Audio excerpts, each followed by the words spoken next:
Hello everyone, good evening, welcome back to lesson class. हम लोग discussion कर रहे हैं डीएलएड फोर्थ सेमेस्टर का आप लोगों का पेपर नंबर 2 कौन सा है, शैक्षिक प्रबंधन एवं प्रशासन। उसकी हमारा कौन सी क्लास है, क्लास नंबर 7। कौन सी है ये हमारी आज की इसकी क्लास नंबर 7 है, जिसमें हम लोगों को पढ़ना है चैप्टर नंबर 5। न्यू टॉपिक है हमारा। लास्ट क्लास में हमने चैप्टर नंबर 4 मानवीय संसाधनों का प्रबंधन, उसके बारे में हमने पढ़ा। आज का टॉपिक हमारा नेक्स्ट क्या है, वित्तीय प्रबंधन। नेक्स्ट टॉपिक हमारा क्या है, वित्तीय प्रबंधन, मतलब फाइनेंशियल मैनेजमेंट भी बोल सकते हैं इंग्लिश में। इसके बारे में हमको डिस्कशन करना है, तो चलिए पढ़ते हैं। इसमें हमको क्या क्या पढ़ना है। किसी भी संस्था संगठन के सुचारू रूप से चलाने के लिए धन वित्त का महत्वपूर्ण स्थान होता है। आपने देखा होगा, आप किसी भी संस्था को चलाएंगे, कोई भी किसी भी संस्था या संगठन को चलाएंगे, तो उसके लिए सबसे आपको मेन इंपॉर्टेंट क्या है, आपको धन की आवश्यकता, मतलब वित्त की जरूरत पड़ेगी ही पड़ेगी।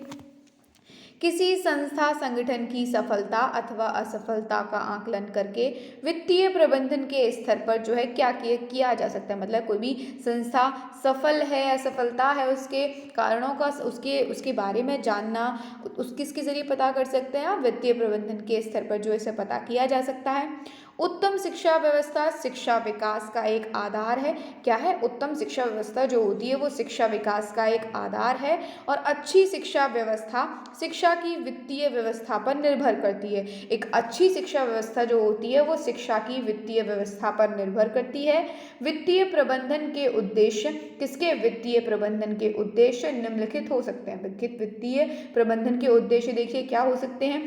पहला है कि वित्तीय प्रबंधन द्वारा हम विद्यालय को वित्त कराने वाले स्रोतों का जान सकेंगे, मतलब वित्तीय प्रबंधन द्वारा हम क्या कर सकते हैं कि विद्यालय को वित्त कराने वाले जो स्रोत हैं उनके बारे में जान सकेंगे। दूसरा, विद्यालय वित्त के उचित समायोजन को समझ सकेंगे। तीसरा, विद्यालय प्रबंधन में वित्त को महत्व जानेंगे, मतलब विद्यालय प्रबंधन में वित्त यानी धन का जो महत्व होता है उसके बारे में जानेंगे। आगे देखिए क्या दिया गया है कि विद्यालय वित्तीय प्रबंधन के जो साधन होते हैं वो क्या है।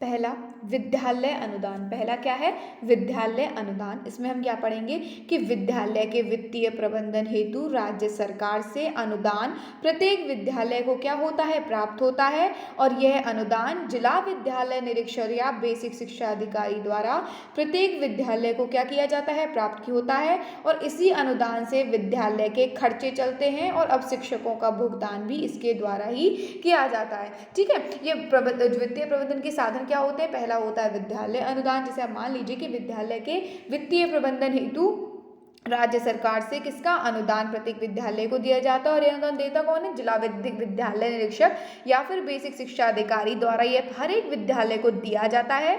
और इसी अनुदान से विद्यालय के जो खर्चे होते हैं वो चलते हैं और शिक्षकों का भुगतान भी इसके द्वारा ही किया जाता है। दूसरा है टीएलएम ग्रांट। दूसरा क्या है, टीएलएम ग्रांट है। शिक्षण शिक्षण अधिगम सामग्री हेतु अनुदान भी राज्य सरकार द्वारा दिया जाता है और जिसके आधार पर शिक्षण सामग्री क्या होती है, खरीदी जाती है। जिससे कि इसके आधार पर क्या की जाती है, शिक्षण सामग्री खरीदी जाती है। तीसरा है समुदाय से प्राप्त धन। विद्यालय की समुदाय के सदस्यों, धनीवानी तथा समाज सेवी संस्थाओं द्वारा विद्यालय के क्रियाकलाप हेतु धन दिया जाता है। यह धन भी विद्यालय की वित्त व्यवस्था को सुधारने में क्या होता है, सहायक होता है। जो बहुत लोग अमीर होते हैं, संस्थाएं होती हैं, वो भी क्या है, समुदाय के द्वारा भी जो बहुत से लोग स्कूल्स में दान करते हैं तो उसका भी क्या किया जाता है, प्रयोग किया जाता है, जिससे क्या होती है कि विद्यालय की वित्त व्यवस्था को सुधारने में क्या होती है, सहायता मिलती है। और क्या होती है, सहायता होती है। अगला क्या है कि विद्यालय की भू संपत्ति से अर्जित धन, मतलब विद्यालय की जो भू संपत्ति है उससे जो अर्जित धन होता है। अधिकांश विद्यालयों में आवश्यकता से अधिक भू संपत्ति होती है जिसे किराए पर दे दिया जाता है, अथवा विद्यालय के अतिरिक्त स्थान या मैदान को किसी समारोह या शादी के देने पर अतिरिक्त आय प्राप्त होती है, जो विद्यालय के लिए क्या देती है, वित्तीय सहायता प्रदान करती है। पांचवा क्या है कि ग्राम पंचायत निधि या फिर जन प्रतिनिधियों से जो प्राप्त अनुदान होता है उससे भी क्या होती है, बहुत सहायता मिलती है। तो क्या है कि ग्राम पंचायत निधि तथा जनपूर्ति निधियों द्वारा विद्यालय में वित्तीय सहायता दी जाती है। इसी प्रकार ग्राम पंचायतों द्वारा अपने कोष से विद्यालय के सहायता दी जाती है, और इसी प्रकार जनप्रतिनिधि विद्यालय जैसे एमएलए, सांसद मतलब एमपी को अपने क्षेत्र के विद्यालयों में अनुदान या वित्तीय सहायता वो लोग जो है देते रहते हैं। अगला है विद्यालय अनुदान। देखिए विद्यालय अनुदान क्या होता है कि सर्व शिक्षा अभियान के अंतर्गत प्राथमिक एवं उच्च प्राथमिक विद्यालयों को दिया जाने वाला एक मुख्य अनुदान है। ठीक है, प्राथमिक विद्यालयों को प्रतिवर्ष कितना 5,000 रुपये और उच्च प्राथमिक विद्यालयों को 7,000 जो है प्रतिवर्ष अनुदान किसके रूप में दिया जाता है। और इस अनुदान का प्रयोग क्या किसके लिए किया जाता है, विद्यालय कल्याण समिति अथवा विद्यालय प्रबंधन समिति के द्वारा जो है किया जाता है। आगे इसमें क्या दिया हुआ गया है कि इसका उपयोग निम्न कार्य के लिए किया जाता है।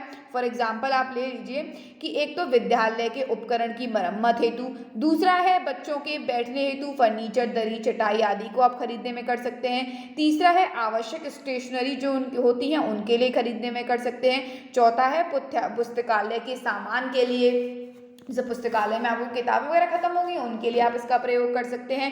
पांचवा है विद्यालय की साफ सफाई का सामान रखने के लिए। छठा है विद्यालय को सुंदर बनाने के लिए पौधों की व्यवस्था करने के लिए। सातवां है प्रधानाध्यापक कक्ष को सुसज्जित करने हेतु, किसके प्रधानाध्यापक जो कक्ष होता है ना उसको सुसज्जित करने हेतु भी इसका प्रयोग किया जा सकता है। सीखने सिखाने की प्रक्रिया में वित्तीय प्रबंधन क्या होता है, देखिए क्या होता है कि शिक्षकों एवं कर्मचारियों की योग्यता, अनुभव तथा क्षमता के आधार पर हो सकता है। दूसरा है आय व्यय से संबंधित एक निर्धारित अवधि के लिए वित्तीय योजना तैयार किया जा सकती है।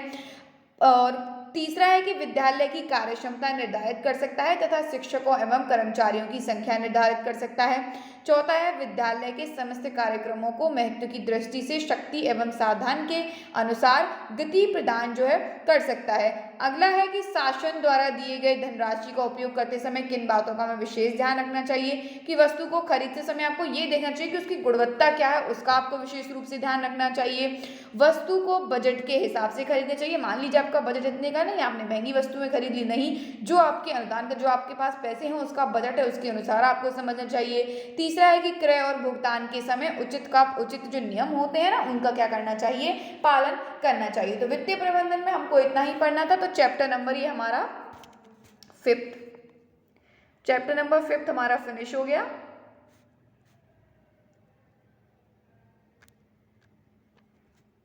नेक्स्ट चैप्टर है हमारा चैप्टर नंबर 6, उसको भी हम आज ही डिस्कशन करने वाले, तो चैप्टर नंबर 6 को भी हम आज ही करेंगे। तो मिलते हैं हम लोगों की चैप्टर नंबर 6 में।